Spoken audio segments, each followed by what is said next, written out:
આજકા છેલ્લા અઠવાડિયાની વાત કરીએ તો આખા ગુજરાતમાં બહુ બધા આવ્યા. કચ્છની વાત કરીએ તો કચ્છની અંદર બે મોટા ભૂકંપ ન કહેવાય પણ આંચકાની રીતે મોટા આંચકા નોંધાયા છે, જેની તીવ્રતા 3થી વધારેની છે.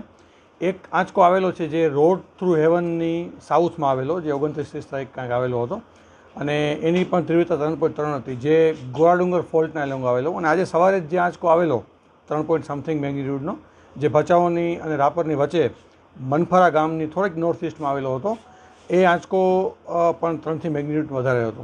હવે આંચકા વધારે આવવાનું કારણ બે રીતનું છે. જે પૃથ્વીની અંદર જે મુવમેન્ટ થતી હોય એને કારણે ભૂકંપ આવે જ, જે ઉર્જા નીકળે એના કારણે ભૂકંપ આવે જ.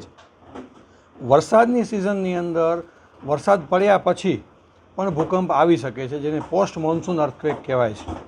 તો ખરેખર એવું હોય છે કે જે ભૂકંપ આવે કોઈ પણ તિરાડ ફોલ્ટના એલોંગ આવતો હોય છે, બરાબર. હવે આપણા જે પથ્થર છે ને સેડિમેન્ટરી રોક છે, જળકૃત ખડકો છે, જે સ્પંચ જેવા હોય કે જેની અંદર પાણી આપણે બોરથી કાઢી લઈએ એટલે હલકા થઈ જાય, અને પાછું પાણી વરસાદ પડે ને પાણી આવે એટલે ભારે થઈ જાય.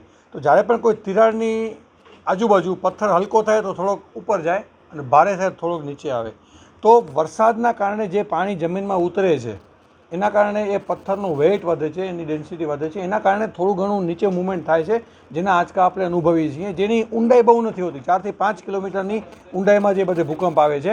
તો આ બધે આંચકા બહુ કોમન છે, ગભરાવાની જરૂર નથી. આજ સવારના જે આંચકો આવ્યો છે ને એ 2001ના ભૂકંપના એક્ઝેક્ટ એ જ જગ્યાએ આવેલો, એ જગ્યાએ જ 2001નો અર્થક્વેક જનરેટ થયો હતો.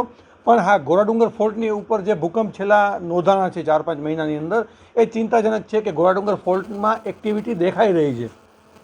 કોને ખબર છેલ્લો ભૂકંપ ક્યારે આવ્યો હોય ને ક્યારનું સ્ટ્રેસ ભેગું થતું હોય. તો ઘણીવાર એવું હોય છે કે મોટા મોટા ભૂકંપ પહેલાં નાનકડા ભૂકંપ આવે, બરાબર.